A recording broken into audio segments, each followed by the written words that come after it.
ಸಮರ್ಥನಂ ಅಂಗವಿಕಲರ ಸಂಘ ಸಂಸ್ಥೆಯಿಂದ ಕೋವಿಡ್ ಆರೋಗ್ಯ ಪರಿಕರಗಳನ್ನು 36,000 ಆಶಾ ಕಾರ್ಯಕರ್ತೆಯರಿಗೆ ವಿತರಣೆ ಮಾಡುವ ಕಾರ್ಯಕ್ರಮವನ್ನು ಕರ್ನಾಟಕ ರಾಜ್ಯದಾದ್ಯಂತ ಹಮ್ಮಿಕೊಂಡಿದೆ. ಇದರ ಅಂಗವಾಗಿ ಮಂಗಳೂರು ಶಕ್ತಿನಗರದ ಬಳಿ ಇರುವ ಸಾನ್ನಿಧ್ಯ ವಸತಿಯುತ ಶಾಲೆಯಲ್ಲಿ ಚಾಲನೆ ನೀಡಲಾಯಿತು. ಕಾರ್ಯಕ್ರಮದಲ್ಲಿ ನೆರೆದ ಆಶಾ ಕಾರ್ಯಕರ್ತೆಯರಿಗೆ ಕೋವಿಡ್ ಆರೋಗ್ಯ ಪರಿಕರಗಳನ್ನು ಸಾಂಕೇತಿಕವಾಗಿ ನೀಡಲಾಯಿತು.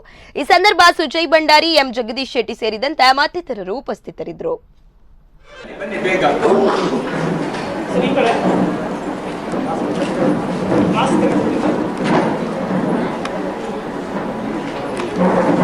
ಮಾಸ್ಕ್ ತೆಗಿಬಾರ್ದು ಅಂತ ಅವ್ರು ಹೇಳ್ತಾರೆ, ಮಾಸ್ಕ್ ತೆಗಿದೆ ಅಂತ.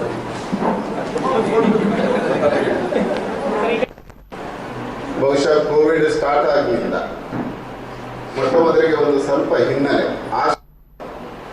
ಬಹುಶಃ ನಾನೊಂದು ಗ್ರಾಮೀಣ ಮಟ್ಟದ ಪ್ರಾಥಮಿಕ ಆರೋಗ್ಯ ಕೇಂದ್ರದಲ್ಲಿ ವೈದ್ಯಾಧಿಕಾರಿಯಾಗಿದ್ದೆ.